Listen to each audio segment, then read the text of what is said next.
শপথ নেওয়ার দিন আমাদের যে সম্পদ থাকবে 5 বছরের মেয়াদ শেষে সেই সম্পদ বাড়বে না, সেই সম্পদ কমবে। আমরা করি এই কারণে যে মানুষ আশরাফুল মখলুকাত, এই মানুষকে আল্লাহ সবচেয়ে বেশি ভালোবেসে সমস্ত সৃষ্টির উপর তাকে গুরুত্ব দিয়েছেন, প্রাধান্য দিয়েছেন। এই মানুষকে আমরা যদি সম্মান করি তাহলে আল্লাহর ভালোবাসা আমরা পাব। শুধু ওই আল্লাহ তাআলার ভালোবাসার কাঙ্গাল হয়ে এই কাজটা আমরা করি এবং আমরা বিশ্বাস করি সমাজে যদি এই ধরনের দরদ ভালোবাসার ভিত্তিতে একটা সমাজ গড়ে ওঠে তাহলে সেই সমাজটাই কল্যাণ রাষ্ট্র, যেখানে প্রত্যেকটা মানুষের কাছ থেকে সম্মান পাবে, ভালোবাসা পাবে, রাষ্ট্রের কাছ থেকেও সম্মান পাবে, ভালোবাসা পাবে।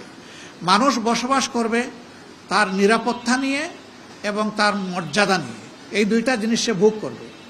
আবাল বৃদ্ধ বনিতা যারাই আছে সকলে যার যার জায়গায় খুশি থাকবে এমন একটা রাষ্ট্র আমরা গড়ে তুলতে চাই। সম্মানিত ভাইয়েরা, এই রাষ্ট্রটা তাহলে কিভাবে গড়ে উঠবে? এই রাষ্ট্র গড়ে উঠবে যদি সেই রাষ্ট্রটা আসলেই এমন একটা আদর্শকে, বাস্তব আদর্শকে অনুসরণ করে যেটা দুনিয়ায় ছিল, যেটা দেখে শিক্ষা নেওয়া যাবে। হ্যাঁ, সেই আদর্শটা হচ্ছে নবী করিম সাল্লাল্লাহু আলাইহি সাল্লামের আদর্শ। তিনি তার জীবনের শেষ প্রান্তে গিয়ে বলেছিলেন, ও জগৎবাসী, তোমরা জেনে রাখো তোমাদেরকে এমন একটি যুগ, এমন একটি শাসন ব্যবস্থা, এমন একটি মডেল আদর্শ আজকে উপহার দিয়ে যাচ্ছি। বসুন্ধরা ডায়াপেন্ট এখন আরো উন্নত। এই hot air through top sheet দ্রুত শোষণ করে সোনামণিকে দেয় কোমল অনুভূতি। যেখানে ইয়েমেনের সানা থেকে মরক্কোর হাজারামাউত পর্যন্ত ৩,৫০০ মাইল রাস্তা, একজন যুবতী মহিলা একা চলাফেরা করবে, সফর করবে, কিন্তু আল্লাহ ছাড়া আর কাউকে তার ভয় করার কোনো প্রয়োজন হবে না। আল্লাহু আকবার। এর নাম নিরাপত্তা, এর নাম ইজ্জতের গ্যারান্টি, এর নাম জীবনের গ্যারান্টি, এর নাম সম্পদের গ্যারান্টি। আমরা ওই সমাজ হুবহু পাবো না, কিন্তু ওই সমাজের আদর্শ অনুসরণ করে একটি ছায়া সমাজ, খেলাফত আলা মিনহাজুন নবুয়া, আমরা এই বাংলাদেশে দেখার জন্য বড় আগ্রহী।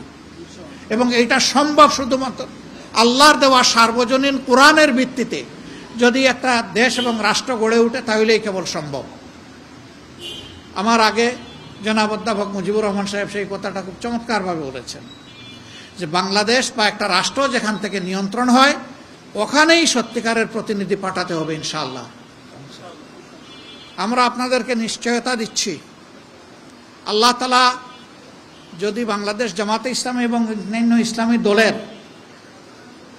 যারা প্রতিনিধি থাকবেন তাদেরকে যদি এই দেশ সেবার জন্য, মানুষের খেদমতের জন্য কবুল করেন, তাহলে ইনশাআল্লাহ আমরা শাসক হব না, শোষক হব না, আমরা ইনশাআল্লাহ সেবক হব। শপথ নেওয়ার দিন আমাদের যে সম্পদ থাকবে 5 বছরের মেয়াদ শেষে সেই সম্পদ বাড়বে না, সেই সম্পদ কমবে। শুধু রাষ্ট্রের টাকায় ভালো কাজ করা যায় না, নিজেরও পরিশ্রমের টাকা থেকে কিছু ভালো কাজ করা উচিত।